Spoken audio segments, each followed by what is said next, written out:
नमस्ते दोस्तों, स्वागत है आपका 52वां क्लासेज में।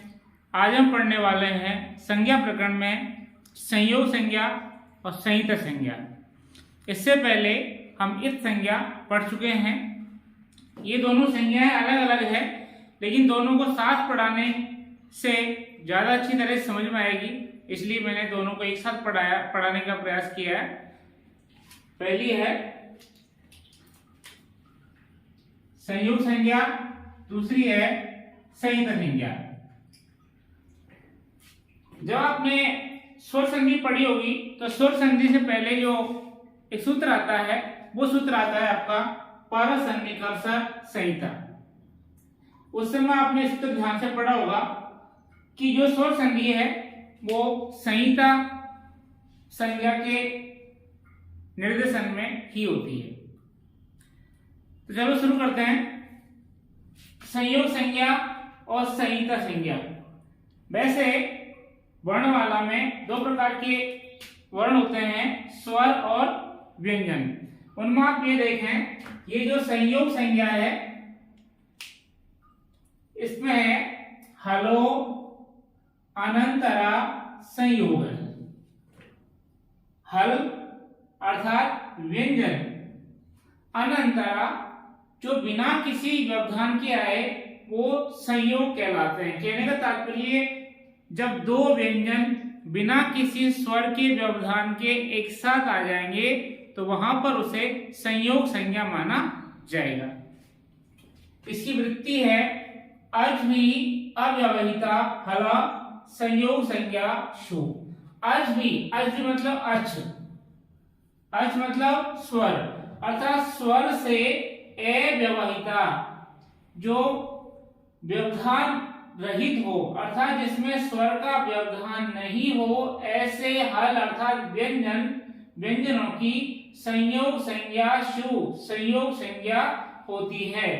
अर्थात ऐसे व्यंजन जो स्वरों से अव्यवहित हो, अव्यवहित मतलब व्यवधान रहित हो, ऐसे व्यंजनों की संयोग संज्ञा होती है। इस बात को आप मान के चलें कि वर्णमाला में दो प्रकार के हैं, स्वर और व्यंजन। तो जो संयोग संज्ञा है ये व्यंजनों की ही होती है, ध्यान रखना। व्यंजन मतलब हल। तो संयोग संज्ञा किनकी होती है? हलों की। किसकी? व्यंजनों की। देखो, जब दो या दो से अधिक व्यंजनों के बीच, जब दो या दो से अधिक भी हो सकते हैं, अधिक व्यंजनों के बीच किसी स्वर का व्यवधान न हो, कोई भी स्वर उनके बीच में नहीं आए, जब दो या दो से अधिक व्यंजन एक साथ आए बिना किसी स्वर के व्यवधान के, तो वहां संयोग संज्ञा कहलाती होती है। जैसे शब्द है हमारा इंद्र। इंद्र शब्द का हम वर्णच्छेद करते हैं तो देखो ई, न, द, र, अ, यहाँ पर तीन व्यंजन है जो एक साथ आए हैं बिना किसी व्यवधान के, अर्थात इन तीनों व्यंजनों के बीच में कोई भी स्वर नहीं है, इसलिए इन तीनों व्यंजनों की संयोग संज्ञा हुई है। कितने व्यंजन है? तीन वर्णों की। ऐसे ही है अग्नि। अग्नि में आप देखो इसका वर्णच्छेद करते हैं तो अ, ग, न, ई। तो यहाँ पर ग और न जो दो व्यंजन आए हैं, इन दोनों व्यंजनों के बीच में कोई भी स्वर नहीं है, इसलिए इन दोनों की संयोग संज्ञा हुई है। अगला है संहिता संज्ञा। पर सन्निकर्ष संहिता। ध्यान से समझना, संहिता किसकी होती है? सन्निकर्ष। निकर्ष मतलब नजदीक, पर मतलब अधिक, और पर मतलब अत्यधिक। जब दो वर्ण अत्यधिक निकट आए तो उनकी संहिता संज्ञा होती है। इसकी वृत्ति है क्या? वृत्ति है वर्णानाम अतिशयित। वर्णानाम, ध्यान रखना, ये प्रश्न एग्जाम में आ सकता है कि भाई संहिता संज्ञा किनकी होती है? तो ये ना तो स्वरों की बात करता है ना पर्टिकुलर व्यंजनों की बात करता है, ये कहता है वर्णानाम। और वर्णों में स्वर भी आते हैं और व्यंजन भी आते हैं। तो वर्णानाम अतिशयित, वर्णों की अत्यधिक सन्निधि मतलब निकटता, वर्णों की अत्यधिक निकटता होने पर संहिता संज्ञा साथ, संहिता संज्ञा होती है। वर्णों की अत्यधिक निकटता होने पर संहिता संज्ञा होती है। एक प्रश्न यहाँ बड़ा अच्छा है, जैसे मान लिया आपसे कोई पूछे संयोग संज्ञा तो व्यंजनों की, और संहिता संज्ञा वर्णों की। ध्यान रखना, यदि आपसे पूछ लिया जाए एक प्रश्न बना करके कि संहिता संज्ञा किनकी होती है, सबसे ऊपर आएगा स्वरों की, व्यंजनों की, वर्णों की, या इनमें से कोई नहीं। तो वहां पर वर्णों की, वर्णों का तात्पर्य ये स्वरों की भी और व्यंजनों की दोनों की भी है, इसलिए वर्णों की स्वर या व्यंजन की भी होती है। वर्णों की अत्यंत समीपता को, ध्यान रखना, बार बार कह रहा हूं, केवल स्वर नहीं, वर्णों की अत्यंत समीपता को संहिता कहते हैं।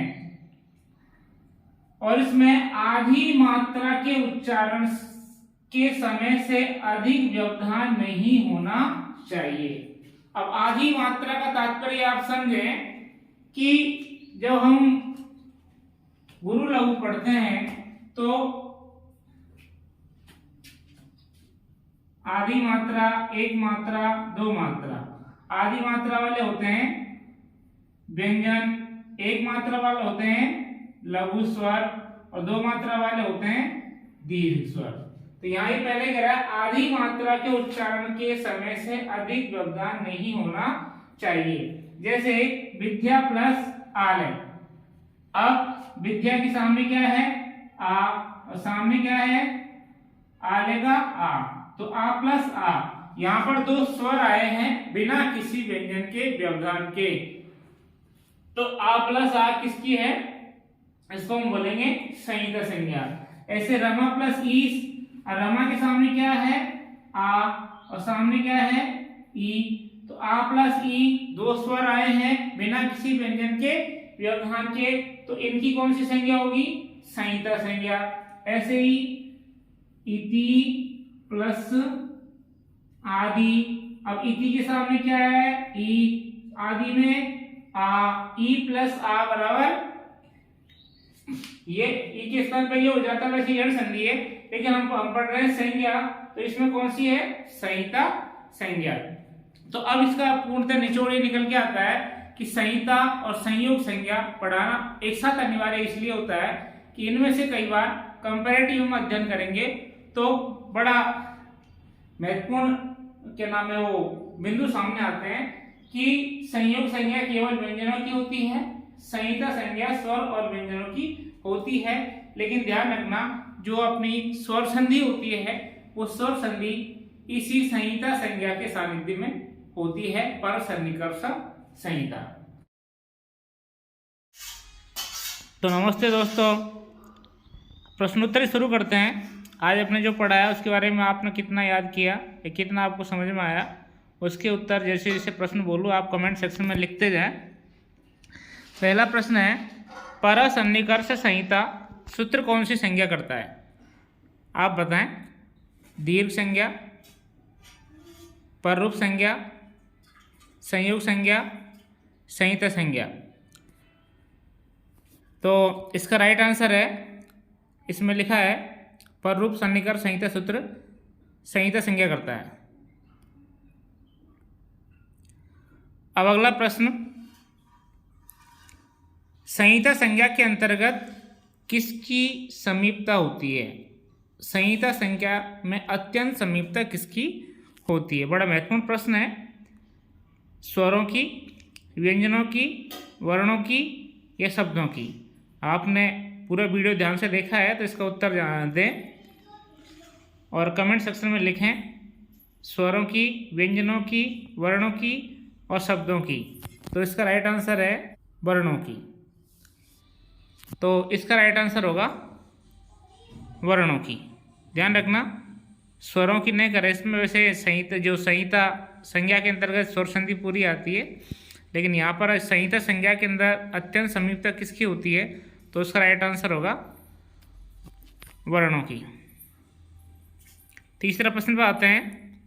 तीसरा एक सूत्र है, हलो अनंतरा डॉट डॉट डॉट रिक्त स्थानम पूर्यते। रिक्त स्थान में क्या आएगा, सवर्ण, गुण, संयोग, संहिता। इसका भी आंसर आप कमेंट सेक्शन में ज़रूर लिखें कि आपने जो पढ़ा है वो आपके समझ में आया है।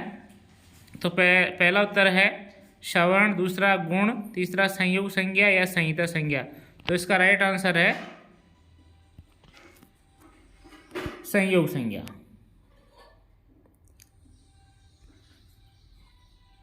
शुरू करते हैं अगला प्रश्न। इंद्र शब्द में कौन सी संज्ञा है? इंद्र शब्द में कौन सी संज्ञा है? दीर्घ, इत, संयोग या संहिता। तो जैसा कि आपको बताया मैंने, आप इसका उत्तर भी कमेंट सेक्शन में ज़रूर लिखें जब आप देख रहे हैं।